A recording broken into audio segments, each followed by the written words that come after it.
We're driven by the search for better. But when it comes to hiring, the best way to search for a candidate isn't to search at all. Don't search, match with Indeed. Indeed is your matching and hiring platform with over 350 million global monthly visitors, according to Indeed data, and a matching engine that helps you find quality candidates fast. Ditch the busy work. Use Indeed for scheduling, screening, and messaging so you can connect with candidates faster. Leveraging over 140 million qualifications and preferences every day, Indeed's matching engine is constantly learning from your preferences, so the more you use Indeed, the better it gets. Join more than 3.5 million businesses worldwide that use Indeed to hire great talent fast. And listeners of this show will get a $75 sponsored job credit to get your jobs more visibility at Indeed.com/Blue Wire. Just go to Indeed.com/Blue Wire right now and support our show by saying that you heard about Indeed on this podcast. That's Indeed.com/Blue Wire. Terms and conditions apply. Need to hire? You need Indeed.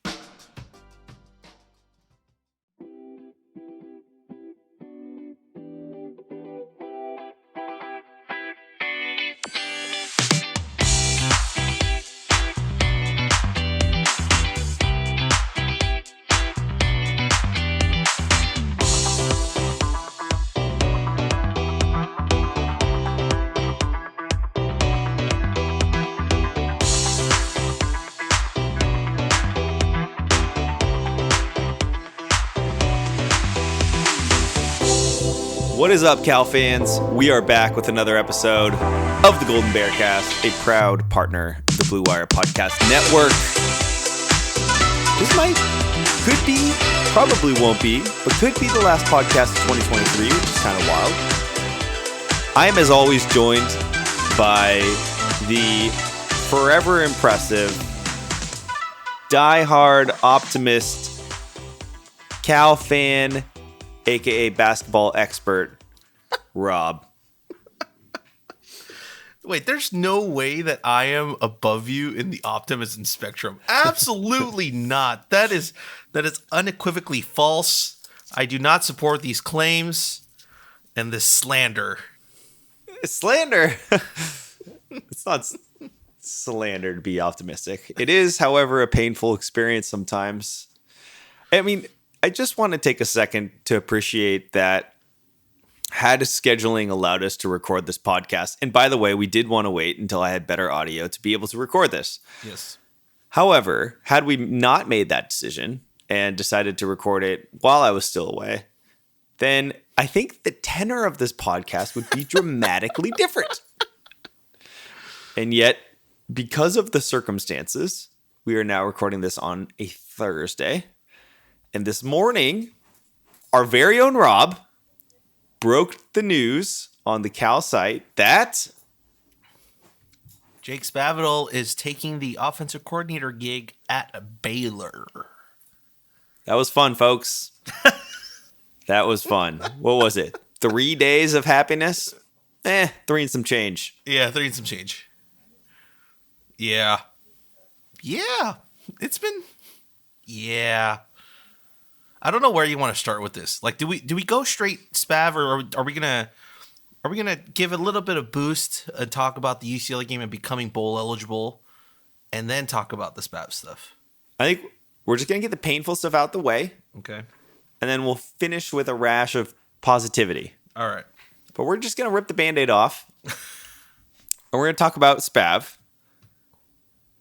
leaving for what looks like a lateral move. I mean, absolutely by title. Hard to say by pay, and certainly cost of living is vastly different. Mm-hmm. I think someone on the comments, I wish I'd remember their name, made a good point that sort of jumped to a program that has a similar head coach to Wilcox, defensive-minded head coach. Yep. And they have the same damn mascot. The bear. The bear. Except bear they're to green. human, bear to bear. Oh, yeah. They're very green. They're very green. Very green and gold. Yeah. What was your initial reaction when you first found out about this? I mean, I didn't expect to wake up on Thursday morning to, like, he's going.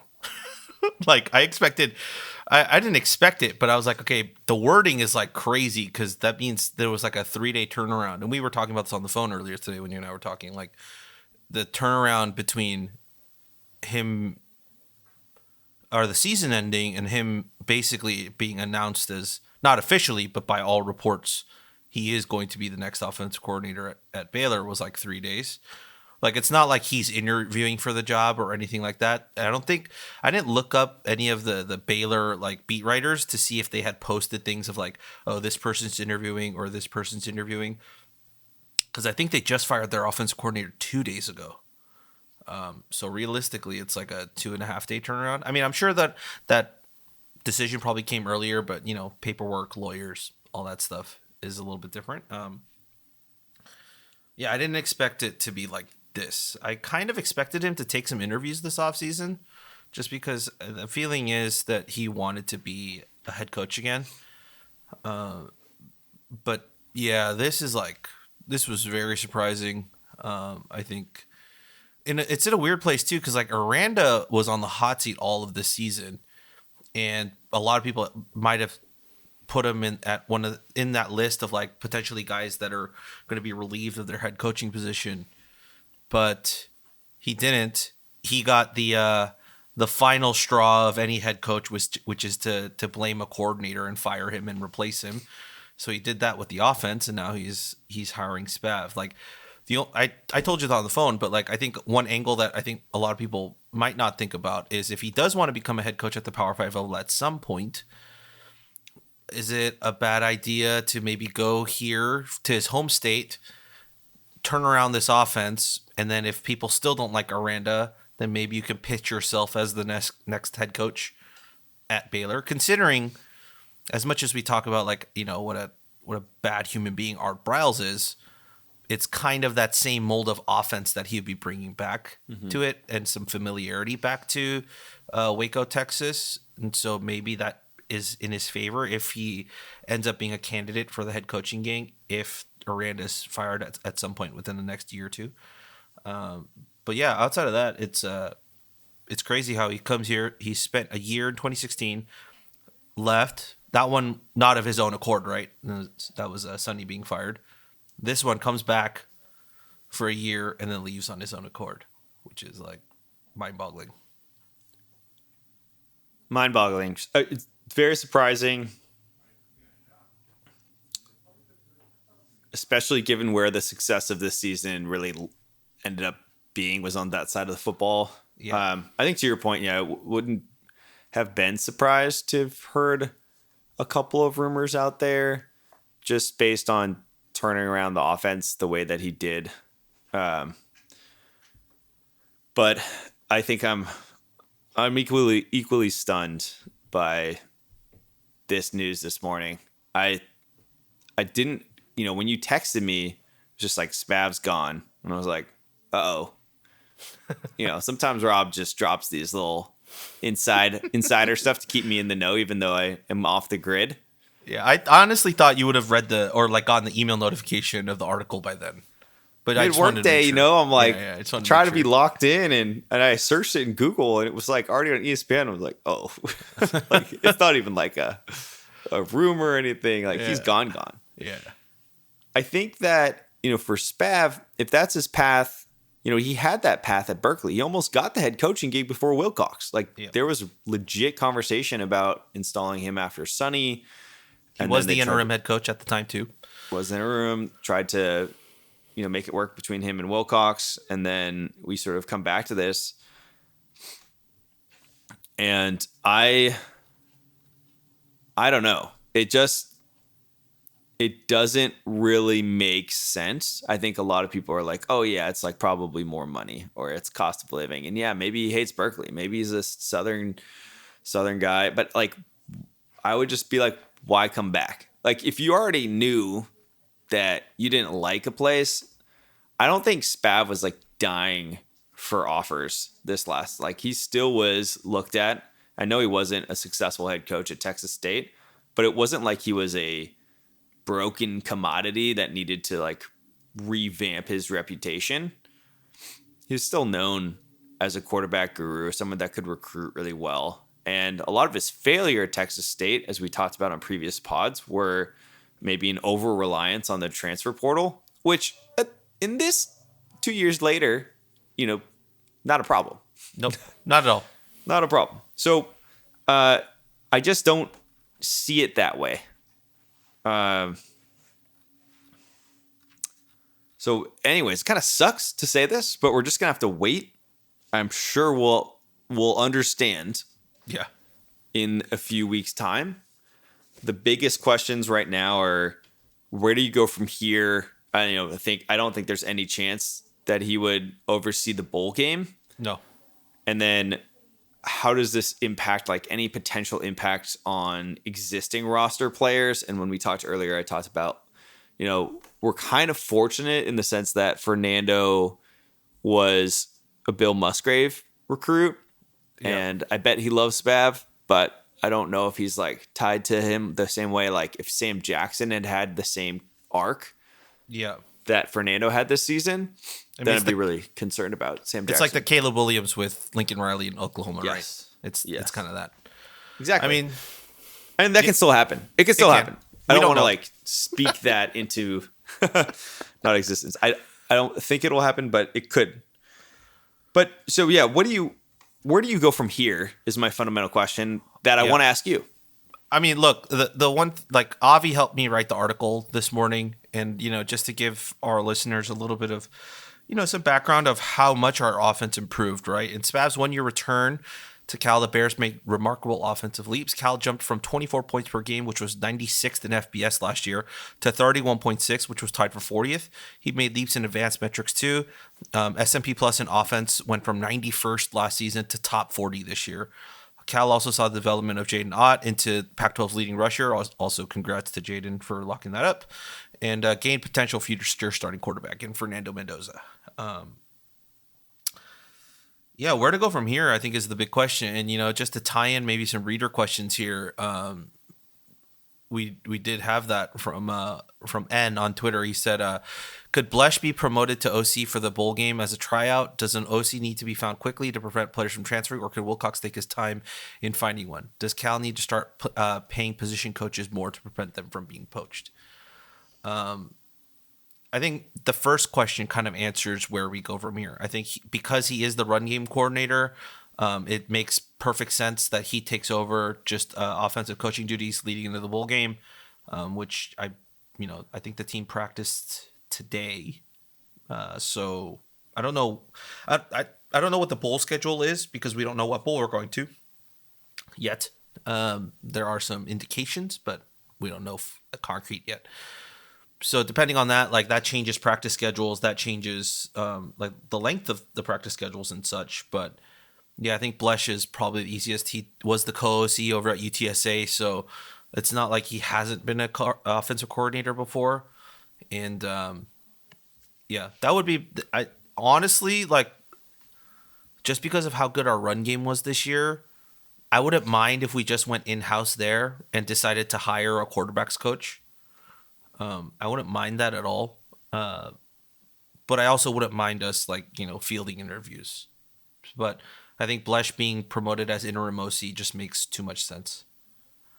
And timeline-wise, I think if you just go back to last year, Wilcox said that he wanted the process to be over within 3 weeks because of the potential impacts to recruiting that that the person asking the question mentioned. So I think that's a great call out, and I think that's your window. But unfortunately, that's the reality of it. It moves fast, and if you don't have the OC, the uncertainty can set in real fast, and it's hard to understand the identity that you're buying into going forward. So absolutely, this definitely has an impact. I think maybe you could make the case if you had a late season bowl game, but let's say, like, hopefully we get the LA Bowl, not the Louisiana Bowl, not the other LA Bowl, but like, it would be great if we got the LA Bowl and then that was December 17th. So maybe in that case you could do a tryout, but I think you want to have certainty there as fast as you possibly can get it. The sad thing is Wilcox has been talking about this press conference this whole time, or this opportunity to sit down and talk about the demise of the Pac-12. And it took like all of 3 days into the offseason, and now he's got a bunch more work on his plate. So I think that ship has sailed. Yeah, that's probably. I would think that interview probably doesn't happen until like February of next year. Yeah, I'm like, hey Justin, you want to chat about the demise of the Pac-12? Is this a good time? Call me back. Call me back. Gosh, and I don't think it's paid. I really don't.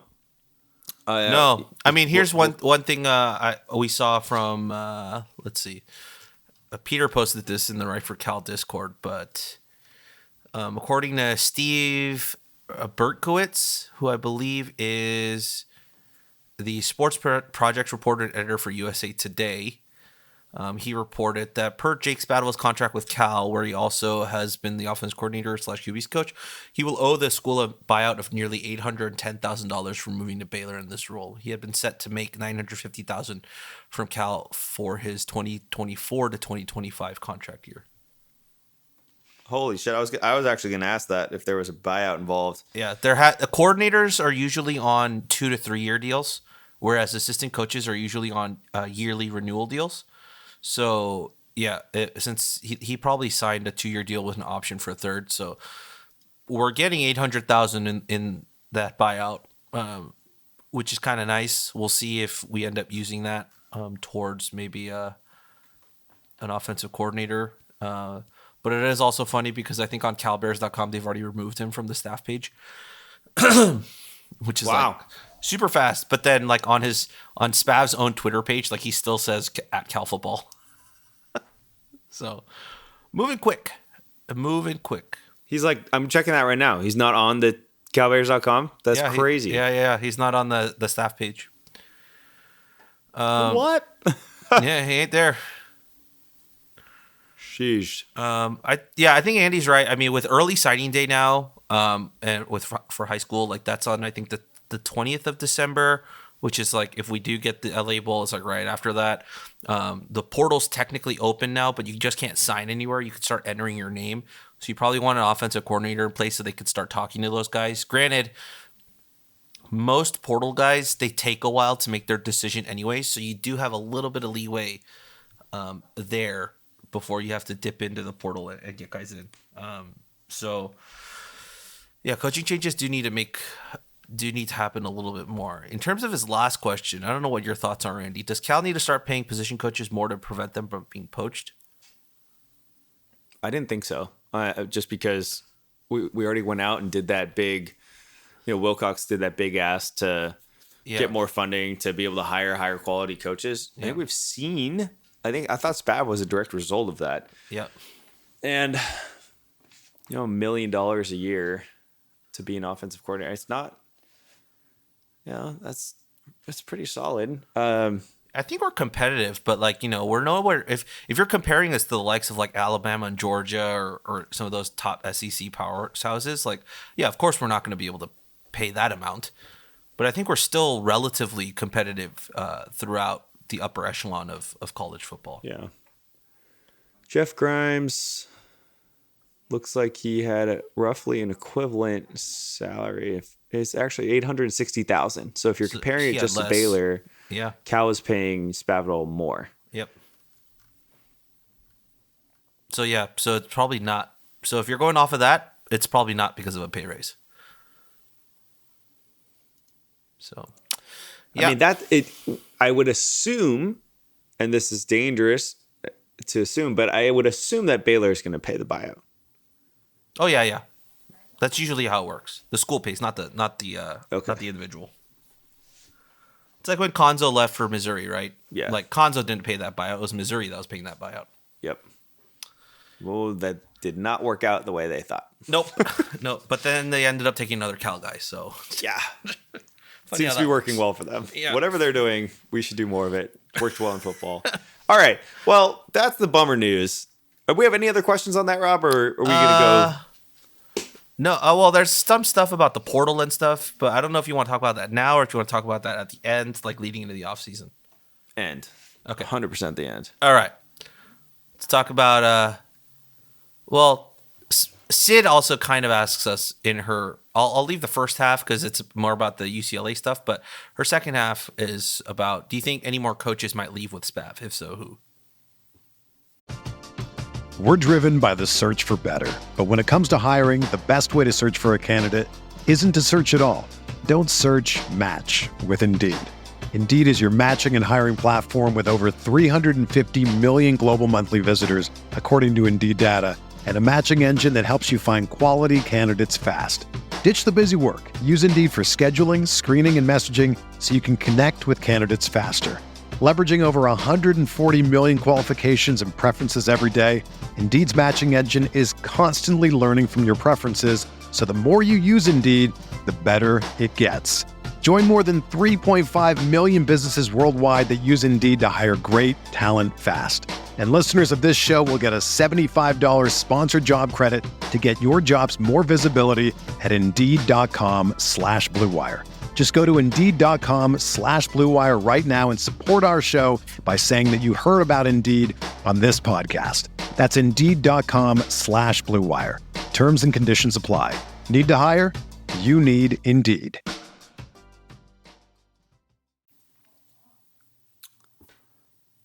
Yeah, I mean, they could. There's no one that I can see immediately. I think Aristotle is pretty settled here in California. Like, he's from California. It makes sense for him to stay. Burrell is a Cal guy.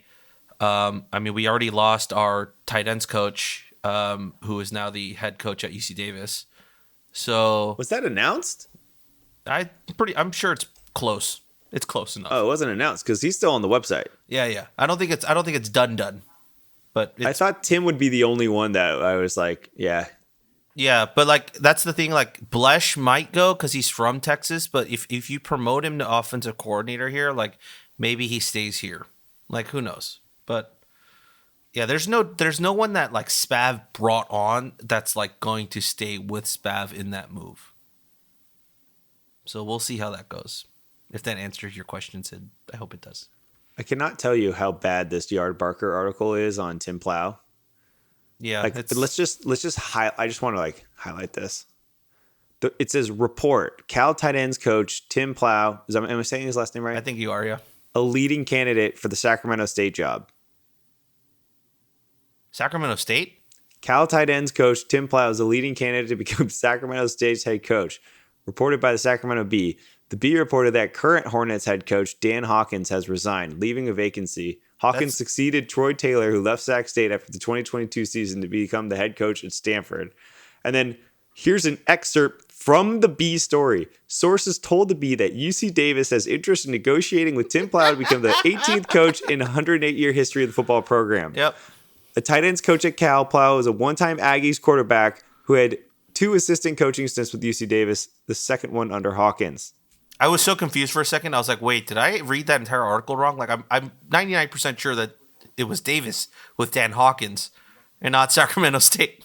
At the end, they say Plow, 38, was UC Davis's offensive coordinator from 2017 through 2020. I mean, so whoever wrote the article is just terrible. Come on. Did you not read it once? I'm willing to bet that's AI generated.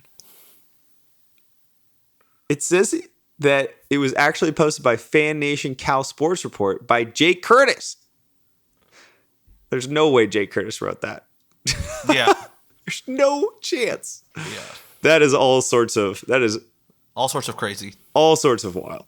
All sorts of wild. All right. That's that. Should we go on to some more fun news? Yeah, okay. So first of all, I want to understand like what Jim Knowlton was I was going to say like what Jim Knowlton was smoking. I'm not sure if that's like totally appropriate, but like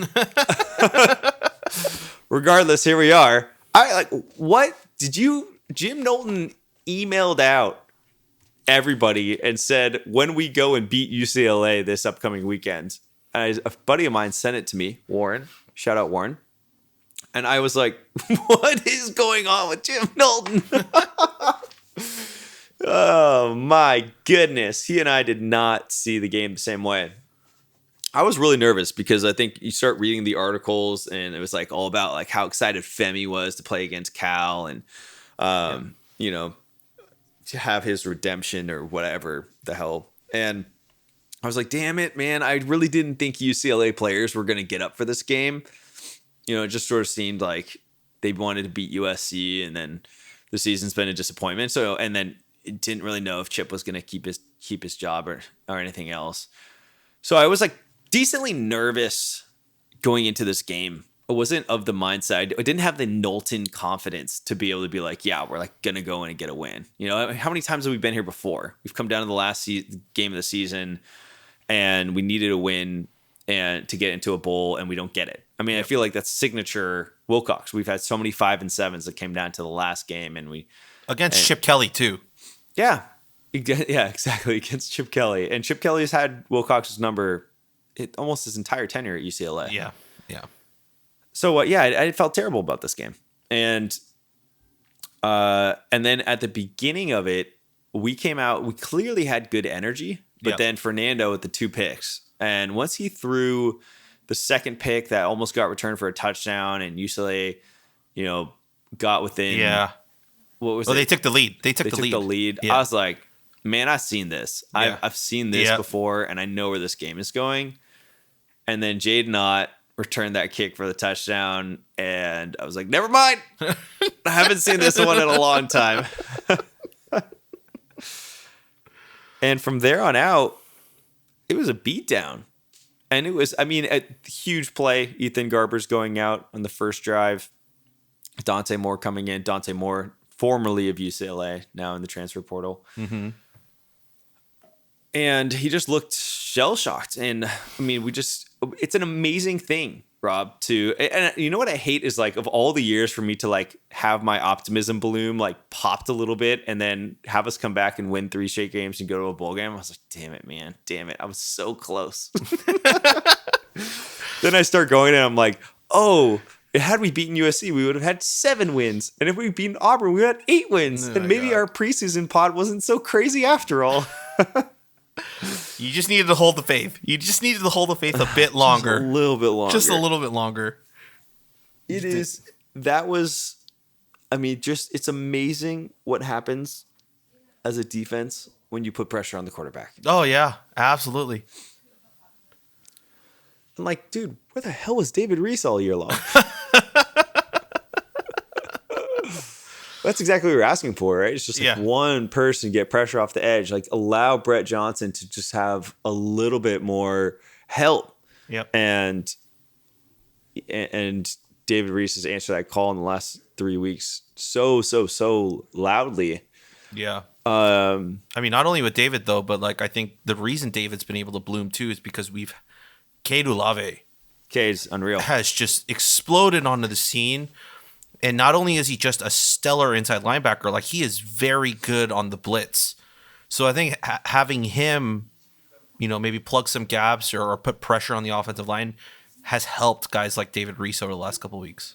Yo, no doubt. I think that's an amazing point that his stability at that, like him stabilizing, we lost arguably our best player on defense for the season. Yep.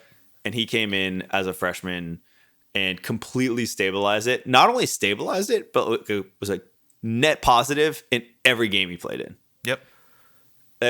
Do you know where Cade finished in total tackles on the season, like ranking wise on the team? I think he is top as far as in the Pac-12. Did he lead? No, not Pac-12. Just like on the team, just on our team. Despite only starting the total number, or like I'm gonna get this wrong. No, like ranking. Like 1, 2, 3, 4, 5, 6, 7. Third, pretty close. He ended 4th, despite only starting 4 or 5 games. Yeah, that's incredible. It's incredible. Good old Sermon. Good old Sermon. What a great linebacker coach he is. Oh gosh, the season is by far one of the most confusing. Especially now losing the offensive coordinator, you're like, what is going on? But anyways, staying positive. The first half, it sort of seemed like Cal was going to come out, and then I was like, okay, we're going to lose, and then we bounced back, and then the second half, it was like there was zero doubt. Yeah. It's like every single play, like you just saw UCLA, their hope and belief was gone. And And then we had that beautiful like 8-minute drive Yep. to finish the game and close it off. That was just poetic. And then there's just like a lot of redemption arcs here. Yep. I mean, we had an amazing special teams game. We had Michael Luckhurst, who got to recover the fumble on the kickoff. We had Mateen hit a bunch of field goals, and look, all of a sudden we're like, wow, we have what looks to be like a pretty reliable kicker, and he's only a freshman. Just weird, right? Like all this is so weird. It's so foreign. Like, why do we get good things? I couldn't even believe. I couldn't even believe it. And I'm just so happy for this team. I mean, that's what I want to do. Okay, so Rob, Yes. I'm going to kick it over to you. Sure. I want to get your feelings on, just going through the motions of the game, and then I'm going to play a clip. Got it. Okay. Kind of going off of what you were talking about, I think the big thing here was the moment that I kind of knew like this game was for us was the moment David Reese like had that sack on Dante Moore, and Dante Moore was just sitting there with his helmet off. Like, Yeah. it was just, you knew he was just mentally gone. He was like, I rewatched that clip so many times because Dallas was talking about it in the Discord, but like, if you rewatch that sack, just watch Dante's feet. You're as quarterbacks, you're supposed to have a little bit of happy feet just so you can just move at a moment's notice. He was flat-footed, just standing there, and then he just takes that hit from Reese and goes to ground, and is just like sitting upright on the ground as if like what, where, who am I? What's my name? Where am I? Why am I sitting on this grass? But that was the moment. It was like, yeah, this feels. It's like it's totally ours. You know what just the cream and the cherry on top for this was, Andy? For me, did you know that game was on Chip Kelly's birthday? I did, actually. I found out after the fact. But yeah, same here. gosh. I found out after. But that's just the cherry on top. Just absolute beautiful. But yeah, I think you nailed all of the positive notes. I think the guys coming out, I think Ott, having that run, Cade having the game that he did again, Cade winning, I think, freshman player, the defensive player of the week again. All of my votes for the Pac-12 in the final week of the Pac-12 actually mattered. Like David Reese, I picked. Jaden Ott, I picked. A couple of the guys didn't make it. I think I picked Brian Driscoll. Didn't get that one. Picked Jeremiah Hunter. Didn't get that one. But yeah, overall, everyone played outstanding. I think also some guys that we kind of expected to play pretty well all year started to kind of show out in that game. Like having Justin Williams-Thomas come back and have that monster run where he would not go down was simply amazing. Like even if Afonso, who I think can't come back next year, I think we have a very, very good stable of running backs with Ott, JWT, and Cardwell. Also, thank the Lord, Javen Thomas was suited up in the game. Like he was fully suited up. I don't think they were going to let him play, but he was fully suited up in that UCLA game. So, he's up and around, and you could see that he could be a speedy, game breaker for us. So it's just all those things coming together. And then I think Fernando despite having the 2 picks, still coming back and having a pretty solid, complete game the rest of the way, was just beautiful. Like, I think I was talking to some of the guys just saying, like, I think this might be the most complete game I've seen from Wilcox. Like, it's up there. Like, Yeah. offense was going, defense was going, and special teams was going. The Red Box Bowl is actually a good one. That's one of the ones that popped up too. Yeah. It's Which been a is while. Which is hilarious, right, Andy? Because that was Bo Baldwin's last game as Cal OC. And this UCLA game is the last Cal game for Jake Spavital as our OC. Crazy. Yeah. Crazy time. Crazy. All right, what are you going to play for me? All right. Well, okay. So now we're going to just like switch over to a little bit of, I want to go back in time, Okay. and I'm just going to play a quick clip. You've had Wendy's nugs dipped in sauce, but have you had them covered in sauce? Wendy's new saucy nugs Take the crispy and spicy nugs you love and turn them up to 11. Choose between flavors like buffalo or honey barbecue, garlic parm, or if you're a real heat seeker out there, you can try spicy ghost pepper, only on Wendy's signature spicy nugs. Listen, I'm going to dare you to do it. I dare you. That's 7 delicious ways to try the nugs that you already love. Pick a flavor. Grab some extra napkins and then grab a few more napkins and prepare to nug like you've never nugged before. For a whole new way to nug, it's got to be Wendy's at participating U.S. Wendy's. We should have got them at this point as a man and as a team moving forward. Every opportunity we get, every chance we get, because this is going to be a bowl eligible team, 1,000%. And every chance that we get, we're going to put the work in. We're going to come back swinging even harder. You think you guys played well today? All right, that's Jeff at the end. That's Fernando Mendoza in the presser post USC. Yep. Called that shot. Yep. No chance in the world I saw that. I honestly like heard him say that, was like, damn, I'm glad he's bought in, but boy, I don't know It's gonna be rough. You know, I really did. I mean, I said that pretty consistently here. I did think that USC loss was the difference between us going bowling and not. And it's a huge difference. And you know, one of the things that we had talked about was, okay, 5-7, and there weren't enough teams that were qualifying. And then all of a sudden, I think There were Brett enough McMurphy teams. tweeted out there were enough teams. And, you know, had we not won that game, we're sitting at home and another 5-7 season. You know, it does suck, I think, a little bit that the USC game was the difference between Wilcox having his first winning conference record in his tenure here at Cal. And a California sweep. That would have been, but regardless, to what Fernando said, locking in, getting back to work, never losing belief.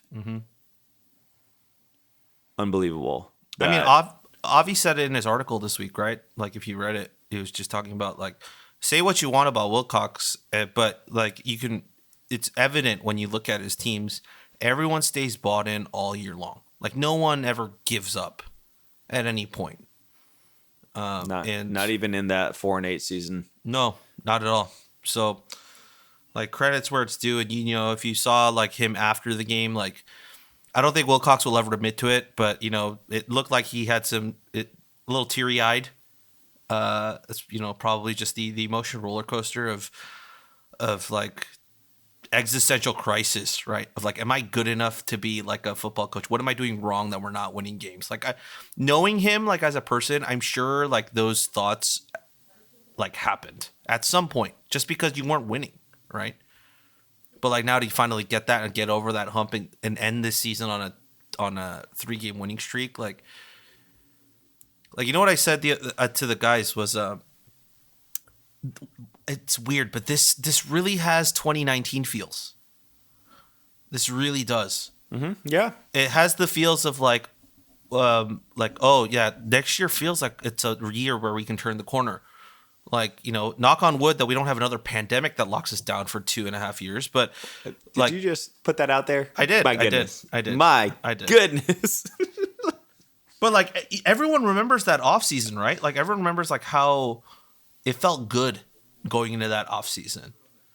It was the Takers hype. It was the Takers hype. Yeah, and we were trying to build off of that, and we're like, all right, where could we go with the offensive coordinator gig? Because we know Bull Baldwin is out the door.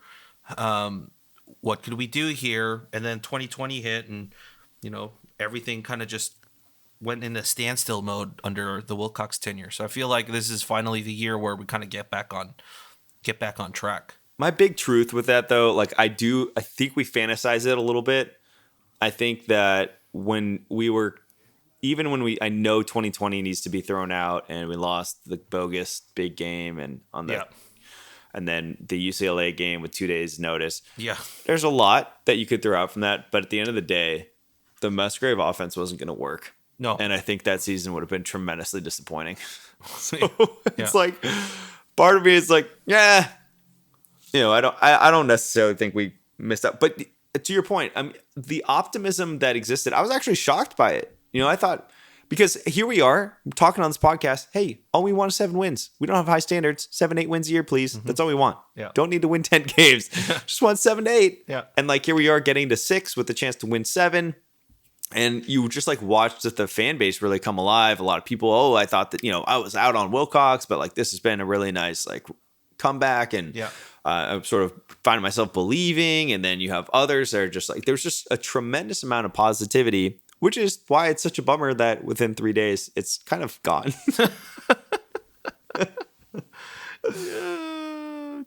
We just have to. I tried to pull a pop culture reference, but I just can't think of anything right now. It's It's a roller coaster. It's a roller coaster. But all those things, all these things matter. Yeah. We talk about it all the time. You build a program, I think, from the ground floor up by going to bowl games. Yep. Wilcox talks about it. It's a main priority that they should be going bowling every single year. Yep. And if we want it, my dream is to one day become Utah. And if we want to become Utah, we go 6-6 a lot, go to bowl games, win those bowl games, and then go 7-5, 8-4, 8-4, 10-2, and then we retire. Clearly. Look, I think what you're saying is like absolutely spot on. And the thing here is like I tweeted this out like right after the game or the day after. Ashton But the Daniels thing that people need to remember, touchdown the play biggest that positive Stanford we ran. get from going to a bowl game isn't the bowl game itself. It's the 15 extra practices we get. And how much that influences. Like imagine if you got 15 extra practices every single year. That's how Utah built up those young guys and that depth, like getting them those snaps, like allowing them to practice a little bit more before your entire team goes on like a 3-month break before you come back for spring ball, right? So like these matter. And that's why like 2018 and 2019 was so fun because we went to bowl games in 2018 and in 2019. Like those extra practices help so much in the development of young guys like Caleb Ilarmzor, Cade, a lot of those young guys can benefit so much from this extra like month. It's like basically a mini spring ball before spring ball. Yeah, exactly. It's like a random postseason. Yeah. And then it matters to the fans. It does. We still have Cheez-Its at every single one of the tailgates. I hate it so much. I love it. And it makes me very happy. But we'll never forget that game. No. And I think some people were like, oh yeah, these bowl games are meaningless once you get down to 6-6 teams. But definitely not. No. That Cheez-It Bowl, legendary. Red Box Bowl. We're at both of those. And if it's the LA Bowl, I will be there. If it's the Shreveport, Independence Bowl, Louisiana. I think I'm good off Shreveport. Sorry. Yeah, I'm good on Shreveport too. And Avi is trying to convince me that there's a Margaritaville in there. That's like, and I was like, I'm not going to Shreveport, Louisiana, just for the Margaritaville. Like, I'm good. But LA Bowl, SoFi, I'm game. I'm absolutely game. There's a Margaritaville like restaurant in Shreveport. It's a casino. What? Yeah, it's a Margaritaville casino apparently. Oh my gosh. Remind me again, how far is Shreveport from NOLA? Yeah. Very far. No way. Yeah. I think that's what Avi said. I don't think it's on the same coast. Oh my gosh. I think it's That's on the 5 other hours side. away. Yeah, I think it's Well, on where the other the hell do we fly into? I think you not Dallas. yeah. Dallas. Yeah. Oh You my gotta go gosh. the opposite way. No, I'm not doing that, man. I told the guys I'm not doing that. I mean, the one benefit to Dallas is you got cheap flights. Man, Spav couldn't even stick around for the potential trip back to Dallas. Well, he's probably getting a flight back to Waco. Yeah, dude. Oh my goodness. Yeah, I've never been in that part of the country. Well, No. Well, probably not going to go now, but yeah, no, not ever. But the LA Bowl is a different story. You and I are gonna go get some Korean food after the game. We'll have a blast. Yes. The Jimmy Kimmel LA Bowl, of course. Yeah, we're gonna have. you'll some hate fun. me for saying this, but quarters is fire. No, quarters is great. Okay. No. right. That's not a hot take. That's solid good Korean food. Oh, good. Now, if you said Steve's, Korean, I would punch you through the computer. But that's a different story. Berkeley, Yeah, people love that, and it's. I know people love it. It's once I gotta again, go back. this is I a gotta go side back. thing. Sounds This is a great. side. No. It's a time and place thing. When I didn't have the money and I was in college, that filled a need. But when you're filled your belly. yeah, it did. if you have a job, you do not need to go back to that place anymore. I did go back and get Gypsies Solid. sometime in the last 3 years. It helps. You don't think it's that good? Once again, I think it's the same thing as Steve's. Absolutely. There's nostalgic value to it, but it's objectively not like the best Korean or Italian food you'll ever eat. I mean, Steve's is brilliant. It's just protein and rice. I mean, yeah, same with Gypsies. It's just a crap ton of pasta. Dude, is this really for real? It's only $7.99. Okay, well maybe I'll go back to Steve's and try. No. I'll excommunicate you from the Korean community if you do. All right, we need to get to questions. All right, we got a couple more questions here. All right. First things, let's go back to Sid's first half of her question. All right. What a way to end Pac-12 football forever. Man, that was satisfying, minus the 2 picks. What do you say to that? Yeah, I agree. I swear I thought we were losing after the 2 picks. Yeah. All right. We got one from Shavit. I haven't seen him in a little bit, but him or she. Do you think defensive coaching changes are still in the cards?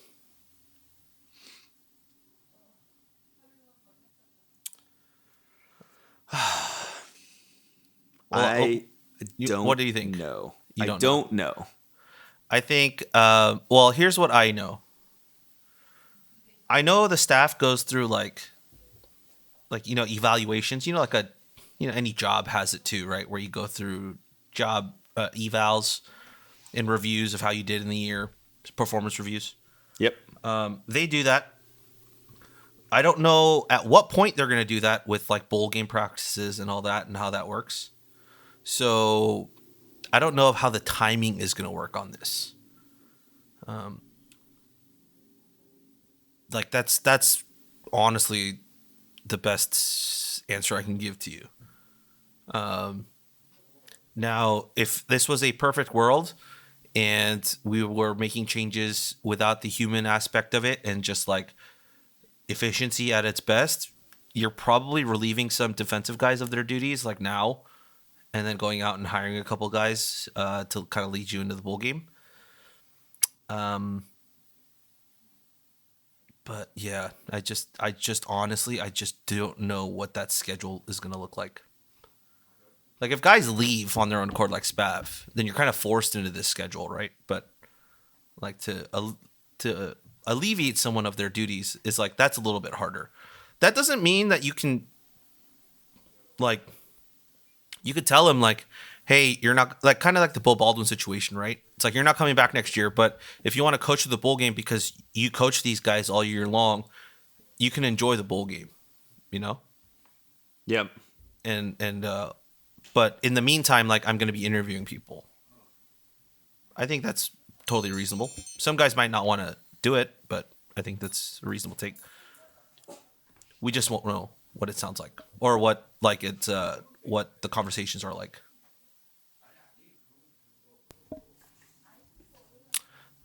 Anything else to add? I mean, I think that the press conference is Wilcox. Wilcox probably will speak to media after our bowl game's locked in, and that's going to be a big one because that's the first time we're going to be able to ask him about Spav and stuff. So, and you're thinking that it's going to be Sunday? Probably Sunday evening or Monday morning. I'm so intrigued by the Spav stuff and what he says there that I think it'll determine everything else. And I think that's probably not how it works. Yeah. But for my brain right now, that's kind of because I'm like, you're trying to understand the weren't narrative. Planning for it. Yeah. Then the upending both offensive coordinator and defensive coordinator creates a tremendous amount of uncertainty. Whereas like if we had just basically said, hey, we're going to keep everything the same. we're going to switch out DC. Maybe Servant wants to stay as linebackers coach, and pulling someone else would keep most of the defensive staff. Probably, I guess, wouldn't keep most of the defensive staff the same. You'd have to assume there'd be some turnover there, but like for the most part, you sort of looked at it and you're like, okay, special teams, and then we got offense, and you can understand what Cal would have looked like. Maybe just like you would have been like, hopefully we have a better defense. Yeah. However, now with offense having to replace offensive coordinator, do you really want to welcome in a potential huge staff turnovers? Now, if you do internal promotion, you keep most of the offensive staff the same. Maybe you can pitch it as, we know what the offense is going to look like. You have the same majority, same group here, and then we want to make a change. But I don't know. I just think it makes everything more complicated than it would have been before. Yeah. Eager to hear what Wilcox says. I probably won't be that much. I wonder if he'll just say something along the lines of, hey, we wanted to give Spav a chance to get back to where he wanted to be. But I could probably cook up the script that Wilcox is going to not read, but like I'm pretty sure I know what he's going to say at that press conference when people ask him about, what Spav's decision and all that. But I will wait until the presser. We got another one from Tyler Halleck. It was a thing of beauty to watch the offense run the ball on 10 straight plays and take 7:45 off the clock on that last offensive drive. Shout out to you, Andy. You mentioned that already. Not a bad way to end the Pac-12 with back-to-back wins over Stanford and the little brother. RIP Pac-12. RIP Pac-12. Yeah, that was it. I mean, I'm waiting for the Pac-12 championship game. Yep. But that was it. What's crazy is like the Pac-12 network isn't going to be at the Pac-12 championship game. Wow. Like they're not. They never broadcasted, right? It's always been on ESPN. Yeah. But like there's no pregame show on Pac-12 network. There's no postgame show at Pac-12 network. There's no like Ashley Adamson and all the guys like on a table in the corner. None of that. Like it just evaporated. Well, now it's the Washington State, Oregon State network. Yeah, pretty much. Yeah. The state network of the Pacific Northwest. All right. We got one more here. Callie Scotty on Twitter. What % chance do you think we have to keep Ott, Ulave, Hunter, Grizzle, and Mendoza? And then there's a second question, but we'll go with that one first. You want to go one by one? Mm-hmm. What do So you think? Ott was first? Yeah. 50-50? What do you think?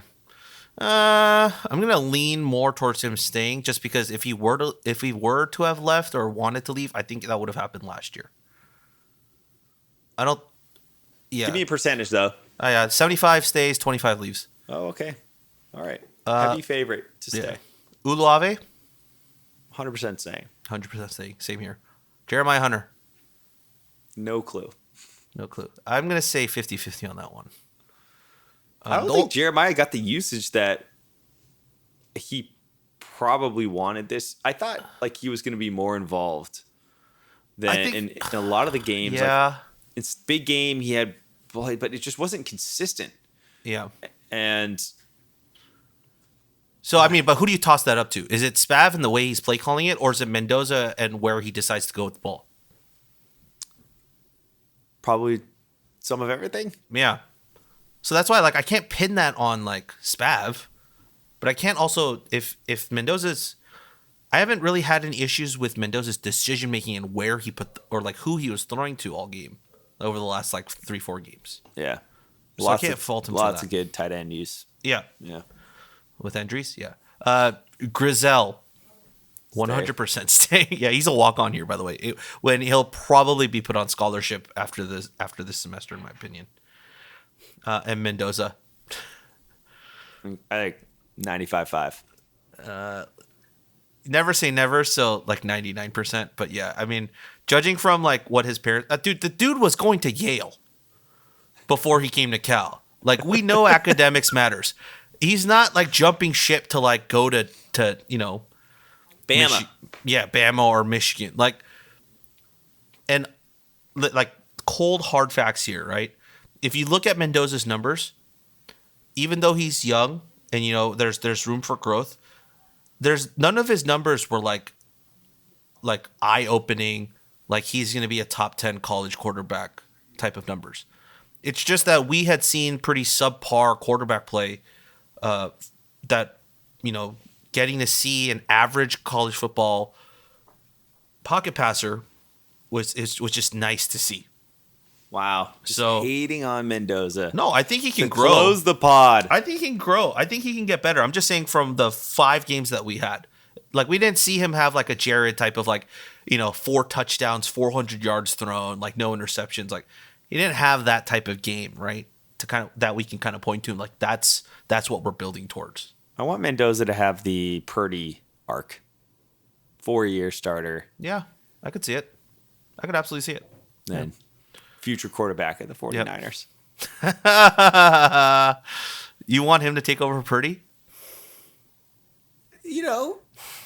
After 5 more, in 10 years. Just look, I'm just waiting for my time to go get a Jaden Ott Chargers jersey. All right, let me bide my time. Every week feels about the right time to just be like, how about them Chargers? Just a side note before we get to the final question: the fact that we haven't fired Brendan Staley, but the fact that the Panthers fired Frank Reich before we did, Amazing. is just so stupid. It's amazing. It's so stupid to me. All right. Anyways, last question from Callie Scott. What do you equate to the reduction in sacks taken this year? Play calling, better technique, improved talent at the position, Wyckoff and Miller, or all of the above? So he's talking about take that one. He's talking about Yeah. sacks taken. You take it. I think it's everything. I think it's improved talent for sure. Play calling is is hit or miss. But having a guy who is quick with the ball out of his hand, like Plummer was good, right? But he sometimes waited a bit too much for plays to develop, and that's also part of Bill Musgrave's offense. Mendoza in Spav's offense was it's like snap, first read, second read, maybe third read, but you're throwing as you're making those reads, or you're spot throwing, which is some of those interceptions that Mendoza threw were just he's supposed to go there. There's not supposed to be a defensive guy there, but there was, and it ends up. I kind of like the Latu interception against or that he had right against UCLA. I think that was a spot throw, and he wasn't even checking for where Latu was. Latu just happened to be there. But yeah, once the name that we have to mention, Mike Blush, he basically took the same. Like Peter did the breakdown on this. Like he basically took the same guys that we had last year and made them basically either average or above average Pac-12 / Power 5 offensive linemen. So it's very intriguing to see what he can do if he stays this offseason, and through the portal we can get a couple more guys. Like we were supposed to get a couple more guys last year, and just some things fell through. So if we can pull them, if he can raise the base level of talent, I'm very intrigued to what he can do next. Anything Totally from you? agree. Yeah. No, I mean, there's nothing I could possibly say that would top what you just said, which is taking the same group and achieving a significantly different outcome. I think says all you need to know about the coach, because that's the variable you changed. Yeah. And so I was super impressed. I think that's the case that you would make for continuity on that side of the ball. Yeah. Stay tuned. It's going to be a wild ride. I looked up a bunch of past OC candidates that we had considered and all of that too. And I mean, the ones like Brian Lindgren, right? That was, he went with Jonathan Smith, the Michigan State. And then I looked over okay, what's Arizona's OC doing? Probably not going to do a lateral move. No. And so it's fascinating. So I think it's just sort of more to come. The next week and a half is going to be very fun to watch. And so, of course, we'll try and pod, and we'll keep you guys posted. But in the meantime, I think that's it for the Golden Bear Cast, right, Andy? That's it. that wraps it up for us here on the Golden Bear Cast. You can find us on Twitter at Golden Bear Cast. You can find all the Reddit stuff at writeforcalifornia.com. You're probably going to want to stay tuned there. Get signed up so you get all our emails because news is going to be fast and furious this coming. I mean, just this week alone, like we're going to find out what bowl game we're going to. So like that's going to be huge. So in the meantime, Just this week alone, we may find out bowl game, OC, whether or not Shohei Ohtani's a Giant. no, that's not happening. That's not happening. Don't do this. It's not happening on Right for California, but it's gonna be happening, baby. Can you let me live just this, the baseball season just ended. Give me like a couple days of just still got the roster. You've had it. You've had enough time. There's never enough time. It's never enough time being an Angels fan. It's never enough time. Baseball season's wrong. Anyways, that wraps it up for here, us on the Golden Bear Cast. And as always, go Bears. Go Bears.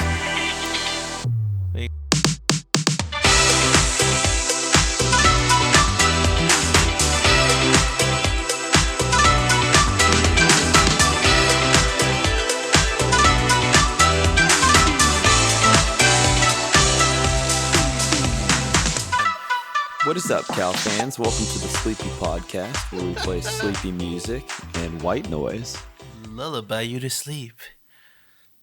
to help you recover from your Jake Spavital blues. Just imagine an ocean, but it's Waco, Texas. That was really good. Love that.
You want the best for your child, K-12 can help them gain the skills they need to reach their full potential while giving you the support you need to get them there. K-12 powered schools are tuition-free accredited online public schools for students in kindergarten through 12th grade. Their state-certified teachers make online learning interactive and engaging, allowing your child to learn at their pace from the safety of home. Join the more than 2 million families who have chosen K-12. Go to k12.com/podcast today to learn more. That's k12.com/podcast.